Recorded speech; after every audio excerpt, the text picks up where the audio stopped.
abantu se no kwirukanwa byifashe biti so arabagiye kubera ko batashakaga kugendera mu myumvire yego abo ngabo ntabwo nabarenganya ubwo niko babyumva buri muntu wese agira uko abyumva hari umuntu ugira imyumvire ukagira ngo ijuru niwe uzaritanga cyangwa se ukagira ngo ijuru mbese hari ukuntu azi ko ijuru byanze bikunze azarigiyamo urumva yego bigatuma agendera mu myumvire abasohotse kubw'imyumvire it's okay ni imyumvire yabo nyine hanyuma hari n'abasohotse kubw'ibikomere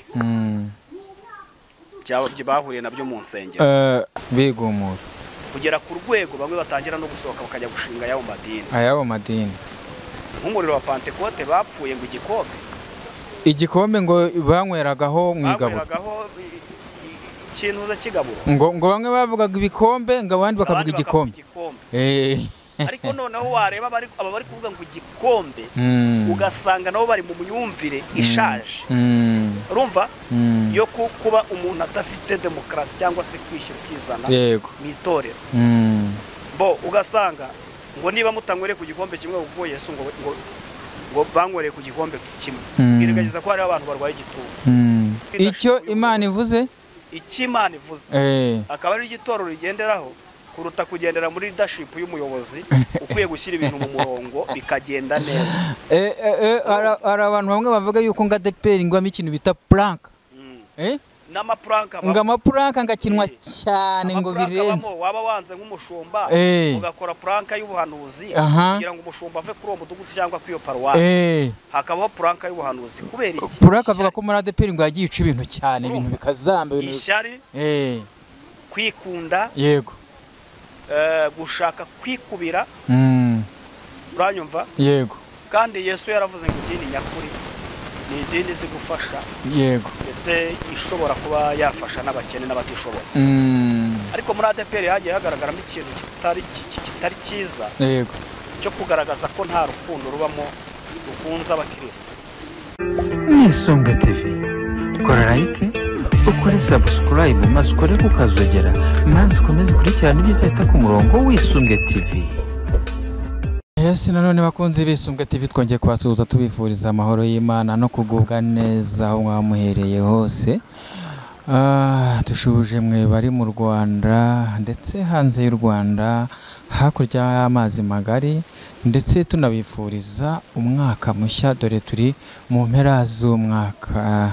Iyi ni Isonga TV nko musanzwe muyumva nje nkaba ndi Iyaremye Bernard ni nk'ibisanzwe ariko ushobora kuba ari ubwa mbere wenda ugeze kuri umurongo w'Isonga TV kanda subscribe utere comment ukore share ndetse unakorera like maze tubane kuri umurongo w'Isonga TV tubashe kujyanirana mu mujyo umwe twese hamwe.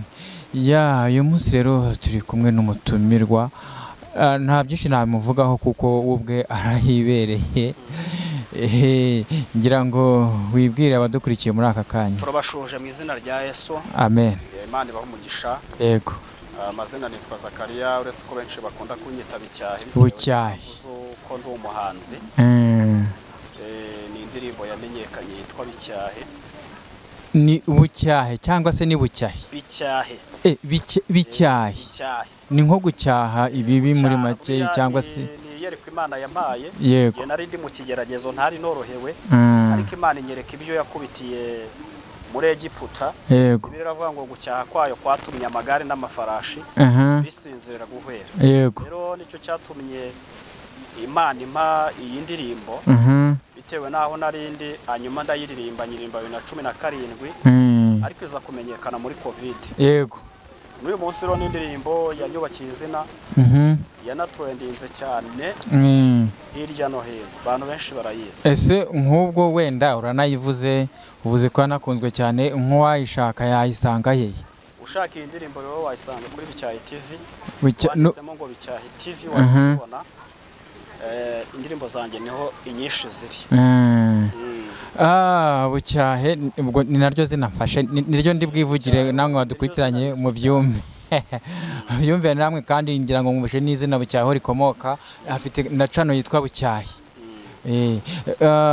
Bwana Bucyahe hanze havugwa amagambo menshi cyane abantu bamwe bakayumva mu buryo butari bumwe. Ese hari abantu bibaza ese ADEPR, itorero rya ADEPR, bamwe bibaza ese idini cyangwa itorero rya ADEPR ryatewe n'ibiki, imivurungano iberamo, induru zivugiramo, byaba biterwa n'iki, bikomoka ese koko nk'uko bamwe babivuga ni umwuka w'Imana wabavuyeho, byifashe bite? So buriya urakoze kumfata ku idini rya ADEPR. Yego. Cyane ko njye ndi n'umukristo muri ryo. Aha. ADEPR ni idini ryiza. Idini ryiza. Yego. Ryabayemo abanyamwuka benshi bakozi b'Imana benshi bamamaye, n'abagiye barivamo tuzi bagiye bafunda amatorero, barerewe mu itorero rya ADEPR. Buriya Satani ajyaho ubutunzi buri, ntabwo ashobora kujyaho ubutunzi butari, aho ubutunzi buri ni naho abajura bajya cyane. Rero itorero rya ADEPR ryazamukiye mu mwuka, ariko ritinda mu mwuka cyane, biza kurangira hajemo n'ubuyobe. Gutinda mu mwuka cyane hari igihe hazamo n'ubuyobe. Nk'abantu benshi bagendaga bashinga amacaci, ndavuga bya byumba by'amasengesho n'iki, abenshi ni abantu bagiye bava muri ADEPR. Bamwe bakavuga bati se ADEPR impamvu abantu benshi bagiye bashinga amacaci ni uko ari itorero rishobora kuba ryigisha cyane. Uzi ko Yesu yavuze ngo mugende mwigisha isi yose, mubabwirize ubutumwa bwiza, hindukire babatizwe. Bakavuga bati itorero rya ADEPR kuko ni itorero ry'intumwa, rishobora kuba ryigisha cyane, rishobora kuba riha abantu ubumenyi bwo kugira ngo nabo bagende babwirize ubutumwa, kuko ubutumwa bugende bugere ku mpera y'isi. Bakavuga ko ariyo mpamvu ngo abantu baba bava muri ADEPR ngo baba baragiye bashinga ariya macaci. Ese uwo mwuka abantu babivugamo, ese yaba ariko byari bimeze koko? Ntabwo ariko bimeze. Buriya hari igihe umuntu agira umuhamagaro, yego, ntakomereze aho yarerewe cyangwa se aho yakuriwe. Kimwe n'uko umuntu mu buzima busanzwe bwa buri munsi ashobora kwimuka, byaterwa n'umuhamagaro. Yego. Niba umuntu ahamagawe ngo ajye gukomeza kwagura ubwami bw'Imana, wenda abona muri ADEPR we bitari gushoboka, umuhamagaro utari kuhakorera, ntabwo ari ikibazo. Ntabwo ari ikibazo ku muntu. Ikibi ni uko yaba anyuranije n'icyo ubutumwa bwiza buvuga. Ariko kuba umuntu yavuga uti ngewe ndahinduye, umuhamagaro wanjye unyerekeje ahandi hantu ngiye kwigisha abantu bakabohoka, isoke nta kibazo. Ahubwo ikibi ni uko wagenda ukagenda nabi. Abenshi basohotse mu idini rya ADEPR basohotse nabi, basohoka bameze nk'aho hari ibindi bintu bahunze. Urabona ADEPR imaze imyaka myinshi, yabayeho kera pe. Ese wenda abo basohoka ntibaba bagenda aya macaci bashinze ndakayashinga mu buryo bujyanye n'igihe tugezemo, wenda ADEPR iri kugendera ku bihe bya kera, abandi bakaba bari kujyana n'ibigezweho, wenda kariyo mpamvu akenshi usanga batanahamanya, cyangwa se hari nubwo bagera hanze nyine ukabona wenda hanze bamwe yaba leta cyangwa ibafashe nabi, wenda bikaba biterwa n'uko bo basohokana amatwara ajyanye n'ibihe tugezemo, mu gihe ADEPR yo wenda yabayeho kera. Ubundi umukristo nyamukristo ntakwiye guhunga intambara, wenda kivuge gutyo, kuko intambara nyinshi zagiye ziba muri ADEPR zaturukaga ku myumvire, bitewe na generasiyo y'igihe tugezemo. Noneho niba abantu barakoreraga muri generasiyo ya kera, tukaba tugeze mu kinyejana gitandukanye n'ibya kera, iyo myumvire yatumye bamwe basohoka. Urumva? Ariko kuba iyo myumvire itumye usohoka, nawe urwanya intambara y'ubuso, ahubwo wakagombye kurwaniramo imbere kugeza igihe uzategereza ko iyo myumvire izahinduka. Nk'ubu urugero, imyumvire yari muri ADEPR yo kuvuga ko abagore badashobora gusengerwa ngo babashumba, badashobora gusengerwa ngo babashumba, hazajya hayobora abagabo gusa, abagore bakabagira abarimu n'abadiyakoni. Yego. Iyo myumvire ADEPR nayo yajemo abantu basobanutse, bize, batandukanye n'abasaza ba kera, n'abantu batangije itorero, batangira kubumvisha ko ibintu byose bishoboka. urumva. Ese dukurikije wenda aho ibihe bigeze by'umwihariko wenda na leta yacu hano mu Rwanda, abategarugori bafite umwanya munini mu buyobozi kandi barayobora ibintu bikagenda neza pe. Ese iyo myumvire yaba yaraje muri ADPR yaba ari imyumvire yaje ari myiza, cyangwa se iyo myumvire yinjiyemo yaba yaraje ari mibi? Ntabwo ari mibi, kubera ko ubwo iyo bari bafite mbere yari yo mibi, yari imyumvire ishaje yo guheza, yo gufata abantu bamwe bakabaheza. Yesu ntabwo yigeze aheza. Mwivuga butumwa Yesu yakoze ntabwo yaheje. Ruvuga ngo abagore yarabakiriye, bamwe babafata n'inshingano, abayobozi. Rero ntabwo ushobora gufata imyumvire yivuga butumwa rya kera ryo mu isezerano rya kera urigereranya n'iryo mu isezerano rishya. Ko dufite abagore benshi bafite ubwenge bw'Imana, bafite ubwenge bwa gishumba, bazi kuyobora neza kandi bayobora itorero neza. Ubundi se niba umugore wamugize mwarimu kuki ataba na pasiteri? Ko n'ubundi aba ayoboye itorero, ubundi baba bamwita umushumba. Nubwo abatabatiza badakora inshingano za gishumba, ariko baba bamwita umushumba kuko kuyobora babishoboye. Ese byo biraturebye ni iyihe mpamvu umugore adashobora kubatiza? Ntayihari. Nese niba umuntu wamugize umuyobozi akabasha kuyobora, kuba umushumba ni iki? Ni ukuba umuyobozi. Niba umugore ashoka muri Yorodani akabatizwa, kuki umugore we atahagarara muri Yorodani ngo nawe abatize? Nta na kimwe gihari. Ni nayo mpamvu nkubwira ngo ADPR yahinduye imyumvire ya kera kugenda iyireka. Kuko umugore nawe arakwiye ko ajya mu mazi akabatiza. Umugore arakwiye ko atanga igabo cyane, urumva. Umugore arakwiye ko afata abageni akabasezeranya, urumva. Umugore arakwiye ko ahagarara mu nshingano iyo ari yo yose akayobora, kuko nawe afite ubwo burenganzira mu buryo bw'umwuka. Izo nshingano Yesu yarazibasigiye.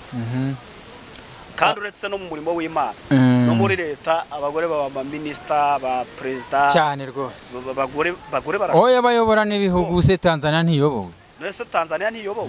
Yari ibindi bihugu na kiriya gihugu ni Liberia yariyobowe n'umugore. Barahari benshi bagiye bayoboye, cyangwa se iminsi Queen Elizabeth yamaze ayobora. Imyaka yamaze myinshi cyane ayobora. Bucyahe, ADPR abantu benshi bakunda kuyibazaho mu matorero menshi ari muri iki gihugu. Ni iyihe mpamvu ituma ADPR ihora mu ntambara z'abayobozi hejuru, zigeragere ihoramo induru za buri munsi zihoramo, ndetse bikageza n'ubwo leta ariza guhosha amakimbirane arimo? Ibyo bintu byaba biterwa n'iki? ADPR ikintu cya mbere gusa nshimire ubuyobozi buriho ubu ngubu. Yego. Uko biri mubona ubuyobozi buriho ubu ngubu burimo bigenda neza? Uko biri biraruta mbere. Mpamvu navuga ngo ubuyobozi buriho ubu uko biri biraruta mbere, nuko mu bihe byashize intambara zahoragaho. Yego. Urumva. Ariko aho leta ishyiremo igitsure cyayo, ndetse no kubona ko bamwe mu bantu bize bashobora kuyobora bigakunda, byagiye bicogoza intambara muri ADPR. Kubera iki? Byari akajagari. Yego. Cyane cyane ku bintu bigendanye n'imyumvire yo kuvuga ngo Imana iravuze. Yego. Ubuhanuzi. Abaprofeti. Noneho icyo ngo Imana ivuze, Imana ivuze akaba ari igitorero rigenderaho, kuruta kugendera muri leadership y'umuyobozi ukwiye gushyira ibintu mu murongo bikagenda neza. Hari abantu bamwe bavuga yuko ngo ADPR ingwamo ikintu bita plank. Amaplanka ngakinwa cyane ngo birenze. Waba wanze nk'umushumba ugakora planka y'ubuhanuzi kugira ngo umushumba ave kuri uwo mudugudu cyangwa kwiyo paruwasi, hakabaho planka y'ubuhanuzi. Kubera iki? Planka avuga ko muri ADPR ngo yagiye ica ibintu cyane, ibintu bikazamba, ibintu ishyari, kwikunda, yego, gushaka kwikubira. Uranyumva? Yego. Kandi Yesu yaravuze ngo idini nyakuri ni idini zigufasha, yego, ndetse ishobora kuba yafasha n'abakene n'abatishoboye. Ariko muri ADPR hagiye hagaragaramo ikintu kitari cyiza, yego, cyo kugaragaza ko nta rukundo rubamo rukunze abakristo. Ese ubundi turebye mu nzego zo hejuru hakora urukundo, hakora imyizerere, cyangwa hakora tekinike y'ibijyanye n'uko umuntu iyo leadership yayize, yuko mu mutwe harimo kumenya kuyobora? navuga ngo mbega muri make hakoramo iby'umwuka akenshi navuga ngo hakoramo tekinike cyangwa se politiki leadership, yaba iyo mu mwuka cyangwa iyo mu mubiri, ntabwo mbizi, ntabwo njya kubijajinga, ariko nta kintu kibaho kitagira politiki. urumva no mu idini hakora politiki, ariko hakaba politiki nziza. Buriya politiki nziza n'Imana irayishyigikira. Bamwe bavuga yuko ADEPR ngo yaba yarinjiriwe na politiki kurenza ko habyamo iyobokamana. Noneho ADEPR politiki yayo buretse gato, noneho ngo bakavuga yuko harimo afite ya myumvire ya kera bagendera mu by'umwuka, abandi bo bakaba bagendana n'ibijyanye na politiki cyangwa se imiyoborere, tuvatene imiyoborere igihugu kiriho cyangwa se iterambere riza rigezweho. Noneho abandi bo bakiri mu iterambere bashaka kugendera mu bya kera, ntibahuze na ba bandi, ugasanga iby'umwuka na politiki ngo birananiranye, byanze gukorana. Ubundi politiki nziza n'igihugu kigenderaho uretse n'idini ni politiki ifite demokarasi. Yego, urumva iyo politiki idafite demokarasi habaho kwigumura, yego, ndetse no kwigaragambya kw'abaturage cyangwa se kw'abakristo. Rero kuba muri ADEPR harabuzemo politiki ifite demokarasi byatumye bamwe na bamwe bigumura kugera ku rwego bamwe batangira no gusohoka bakajya gushinga ayabo madini. Nk'umuriro wa Pentecote bapfuye ngo igikombe ngo banyweragaho mu igaburo, ikintu kigaburo, ngo bamwe bavugaga ibikombe, ngo abandi bakavuga igikombe. Ariko noneho wareba aba bari kuvuga ngo igikombe, ugasanga nabo bari mu myumvire ishaje. urumva yo kuba umuntu adafite demokarasi cyangwa se kwishyura ukizana mu itorero. Bo ugasanga ngo niba mutangwereye ku gikombe kimwe ubwo Yesu ngo bangwereye ku gikombe kimwe, bigaragaza ko hari abantu barwaye igituntu. Ariko tuve no ku gituntu, tuvuge bari abantu Yesu n'abigishwa be basangiraga gakombe himwe, tuvuge bari abantu 5,000 Yesu yahagije, baba baraririye kumbe himwe bangana kuriya. Igikombe ibyo kunywa baba barafashe uriya munsi baba baranywereye ku gikombe kimwe bangana kuriya. Ngira ngo abantu uzi ko ari ku gikombe kimwe nini, yaravuze ati nuko mwakire munyweho mwese. Ubizi neza ko ari igikombe kimwe nini. Ntawe afata igikombe aragishimira, amaze kugishimira nuko aravuga ati mwakire munyweho mwese. Yego, urumva afata umutsima aramanyaga, aravuga uti mwakire muryeho mwese, uyu n'umubiri wanjye. None se bibaza ko Yesu imanyuye yamanyuye ikimanyu yari wibaza ko ari cyo yagiye ahererekanya abandi bagihererekanya. Hari uko bagihererekanyije. Rero iyo ni imyumvire, bavuga ngo ni imyumvire y'abantu. Ikindi wanabanza ukarango iki nimba kidakozwe gutya, ese ubundi igihombo kirimo n'iki?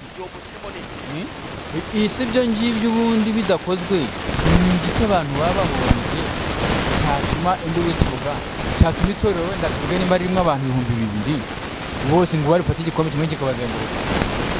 Wibaza ko cya gikombe kimwe cyazengurukaho Yesu ashobora kuba arasutsemo rimwe bose bakanywaho. Icyo gikombe saba ari benshi cyakibazengurukaho ibishizemo bigashiramo bakongera agasukamo ibindi. Iyo ni imyumvire nje nshobora kumva idafashije, cyangwa se na bimwe bavuga byo kwirema nk'igice wenda abantu babura intumwa byo kugira ngo bitandukanye n'abandi bajye mu byabo.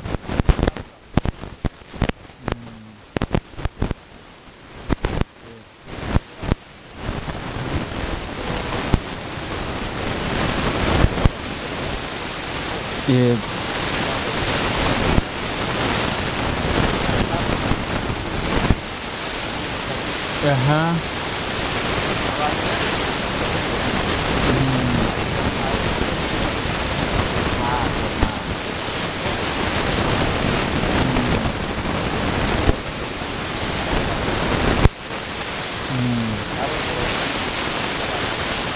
ariko hari igihe avuga ibyo ngibyo ahubwo none ari rwabyinjiyemo neza.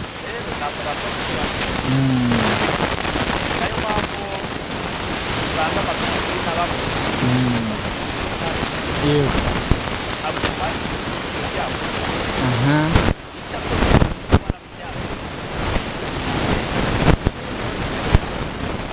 aha no ariko hari umuntu wese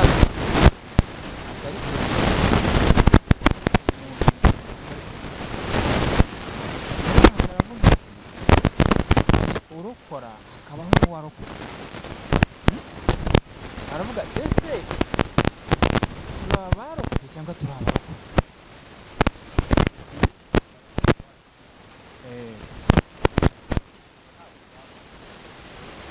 ntabwo twarokotse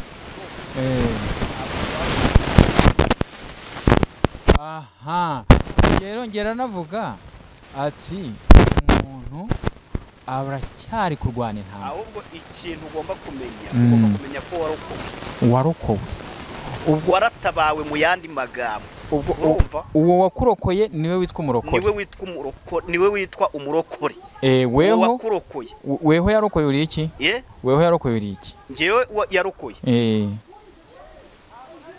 ngewe yarokoye uru warokotse uru uvuga ngo uru warokotse cyangwa se uri umurokoke kuko ufite uwakurokoye ubwo nakitwa umurokoke yego nakitwa umurokoke abantu rero bavuga yuko ngo umurokore ari Yesu buriya rero warokoye urumva niwe wakoze ikintu kiremereye cyane urumva kandi icyo kintu yakoze kiremereye nicyo dufite kwizera kwizerana muri doctrine ahubwo weho yarokoye ushobora kudusha kidogo wenda yamenya ari wambaye agukuyemo kubw'uburangare bwawe ukawashiduka wongeye wagiye wasubiyeyo kandi wari warokowe warakijijwe urupfu ariko urongeye wijyanyeyo kwisubiza mu rupfu ni ikibazo kinaremereye ndetse kwizera ko wowe warokowe urumva watabawe udafite gusubira inyuma ngo usubire muri rwa rupfu urumva ikiro ni cy'abantu bafite kwizera no kuzirikana kuruta kugendera mu mahame na doctrine z'amadini yego urumva ngo nudakora gutya ngo uzapfa ngo nudakora gutya ngo ntuzagera ngo nutagira gutya ngo ntibizagenda gutya ngo nutagira gutya ngo ntibizagenda gutya ariko ubundi izo ni ingororano zo mu isi kuki iyobokamana baryigisha hashyiramo iterabwoba urumva ibyo bintu by'iterabwoba nibyo Yesu yaje kurimbura mu isi ese Imana iradukunda ese niba idukunda kuki abakozi bazana iterabwoba abantu barizanira mu isezerano rya kera yego ariko niba waramenye demokarasi iri mu isezerano rishya yego urumva iri mu isezerano rishya tandukanye imyumvire ya kera mu isezerano rya kera yego nicyo Yesu yakoreye ku musaraba yego uramenya ko udakwiye kubwiriza abantu ivugabutumwa ry'iterabwoba ahubwo ukwiye kubwiriza abantu ivugabutumwa ry'amahoro ry'ihumure no kubabwira ko bakwiye kurokorwa n'umutabazi waje kurokora abantu yego abantu bari mu buyobe aha uko ni ukuri tubona muri ADP rero muri iyi minsi bagira gutya abayobozi bose babasuka hanze benshi cyane barasezerewe se ziriya mpinduka zo ni zimeze gute ni amaraso mashya bagiye gushyiramo bariya abantu se bari bageze mu gihe cyo guhabwa pasiyo bariya abantu se ni ukwirukanwa byifashe bite so hari abagiye kubera ko batashakaga kugendera mu myumvire yego abo ngabo ntabwo nabarenganya ubwo niko babyumva buri muntu wese agira uko abyumva hari umuntu ugira imyumvire ukagira ngo ijuru niwe uzaritanga cyangwa se ukagira ngo ijuru mbese hari ukuntu azi ko ijuru byanze bikunze azarigiyamo urumva yego bigatuma agendera mu myumvire abasohotse kubw'imyumvire itsoke ni imyumvire yabo nyine hanyuma hari n'abasohotse kubw'ibikomere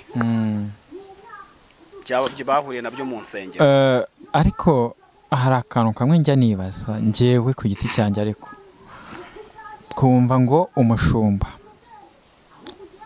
tukumva ngo intama yego twongere turebe tujye mu miyoborere isanzwe umuyobozi abaho umudugudu abaho executive w'akagari ndetse kuzamuka kugeza mu rwego rw'igihugu barayobora ndetse naho gukoreshwa ingufu iyo bibaye ngombwa ari ngombwa bitewe n'icyo bashaka gukiza zirakoreshwa ntabwo ndumva bavuga ngo biyita ngo ni abashumba